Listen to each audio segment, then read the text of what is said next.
Hi అండి. అందరికీ నమస్కారం. Welcome to my channel. ఈ వీడియోలో ఏపీ ప్రభుత్వ ఉద్యోగులకు మరియు పెన్షనర్లకు 10% డీఏ, డీఆర్ ఏప్రిల్ నెలలో చెల్లించాల్సిన అర్రెస్ చెల్లింపుల తాజా సమాచారం గురించి ఈ వీడియోలో తెలుసుకుందాము. వీడియో అయితే ఎక్కడే గాని స్కిప్ చేయకుండా ఎండ్ వరకు చూసేయండి. అప్పుడే ఇన్ఫర్మేషన్ పూర్తిగా అర్థమవుతుంది.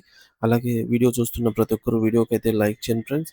ఈ వీడియోని తోటి ఉద్యోగ, పెన్షన్ మిత్రులతో అయితే షేర్ చేయండి.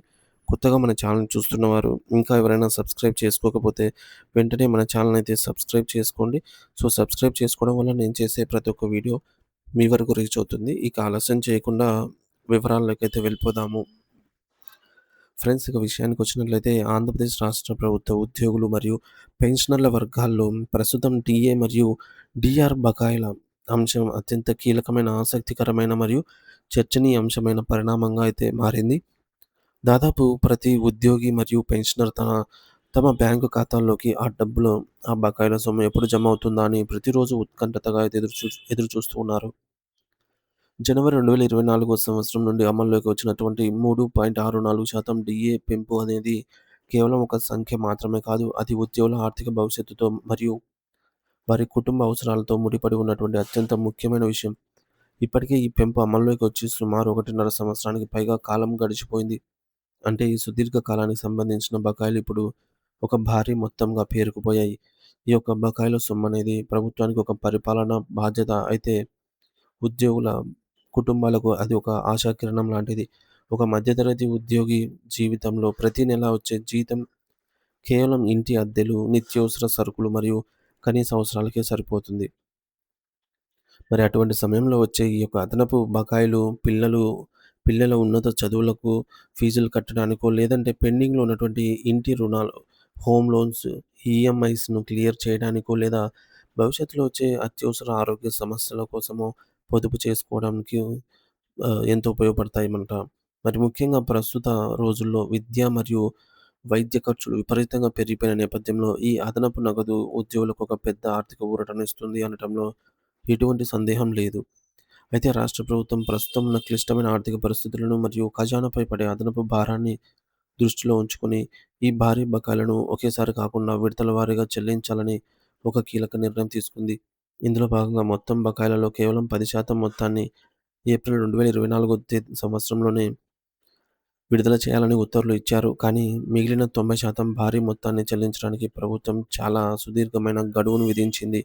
ఈ 90% సొమ్మును 3 సమాన వాయిదాల్లో, అంటే ఆగస్టు 2026, నవంబర్ 2026 మరియు ఫిబ్రవరి 2027లలో చెల్లిస్తామని టైమ్ టేబుల్ ప్రకటించింది. మరి ఈ నిర్ణయం వల్ల ఉద్యోగులకు తక్షణమే అందాల్సిన పెద్ద మొత్తం చేజారిపోయిందని, ఇది వారి ఆర్థిక ప్రణాళికను దెబ్బతీస్తుందని ఉద్యోగ వర్గాల్లో తీవ్ర అసంతృప్తి నెలకొంది. ప్రస్తుతం క్షేత్రస్థాయిలో ఉద్యోగులకు ఎదురవుతున్న అతిపెద్ద సమస్య ఏమిటంటే, ఏప్రిల్ నెలలో జమ కావాల్సిన ఆ 10% సొమ్ము కూడా అందరికీ సక్రమంగా మరియు సమయానికి అందలేదు. దీనికి ప్రధాన కారణం ప్రభుత్వ ఆర్థిక లావాదేవీల వ్యవస్థ అయినటువంటి సీఎఫ్ఎంఎస్ సిస్టమ్‌లో నెలకొన్నటువంటి సాంకేతిక లోపాలు. మరి కొన్ని కార్యాలయాల్లో డీడీఓలు బిల్లులను సకాలంలో సబ్మిట్ చేయలేకపోవడము. మరికొన్ని చోట్లయితే ఉద్యోగుల బ్యాంకు అకౌంట్ వివరాలు లేదా ఆధార్ లింకింగ్ సరిగ్గా లేకపోవడం వల్ల ఈ చెల్లింపులు మధ్యలోనే ఆగిపోయాయి. అయితే ప్రభుత్వ రికార్డుల ప్రకారం డబ్బులు విడుదలయ్యాయని అధికారిక సమాచారం అనేది ఆహ్, కనిపిస్తున్నప్పటికీ వాస్తవంగా ఉద్యోగి జేబులోకి మాత్రం ఆ డబ్బులు చేరలేదు. దీనివల్ల ప్రభుత్వ యంత్రాంగంపై ఉద్యోగులలో అనిశ్చితి, అయోమయం మరియు అసహనం రోజురోజుకు పెరిగిపోతోంది. మరోవైపు దేశంలో మరియు రాష్ట్రంలో పెరిగిపోతున్న జీవన వ్యయం, కాస్ట్ ఆఫ్ లివింగ్ ఉద్యోగులను ఆర్థికంగా కృంగదీస్తోంది. విద్యుత్ బిల్లుల పెంపు, పెట్రోల్ ధరలు, పిల్లల స్కూల్ మరియు కాలేజీ ఫీజులు, ఇంటి నిర్వహణ ఖర్చులు ఇలా అన్నీ కూడా మధ్యతరగతికి భారంగా మారాయి. రావాల్సిన బకాయిలు సకాలంలో అందకపోవడం వల్ల చాలామంది ఉద్యోగులు తమ అత్యవసర అవసరాల కోసం బయట వడ్డీలకు అప్పు చేయాల్సిన దుస్థితి ఏర్పడుతోంది. ప్రభుత్వం తన నిర్ణయాన్ని పునఃసమీక్షించి కనీసం ఆ 10% బకాయిలనైనా యుద్ధ ప్రాతిపదికన అందరికీ అందేలాగా చూడాలని, మరియు సాంకేతిక సమస్యలను వెంటనే పరిష్కరించాలని ఉద్యోగ సంఘాలు ముక్త కంఠంతో డిమాండ్ చేస్తున్నాయి. పెన్షనర్ల విషయానికి వస్తే వారి పరిస్థితి మరీ సుదీర్ఘంగా చర్చించాల్సినదిగా మారింది మరియు బాధాకరంగా ఉంది.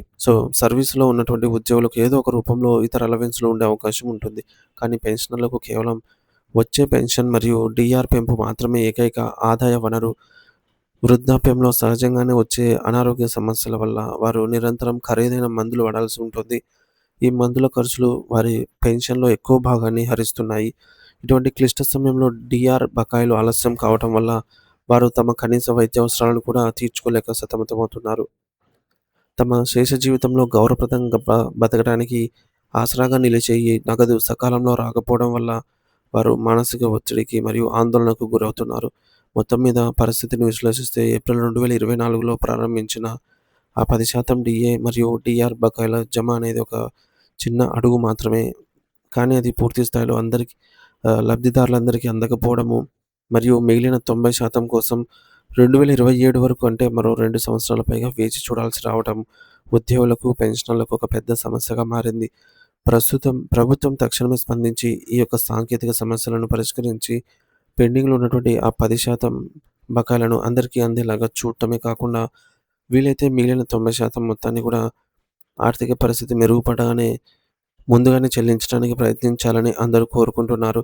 అప్పుడే ఉద్యోగ మరియు పెన్షనర్ కుటుంబాల ఆర్థిక స్థితిగతులు కొంతవరకు స్థిరపడే అవకాశము ఉంటుంది.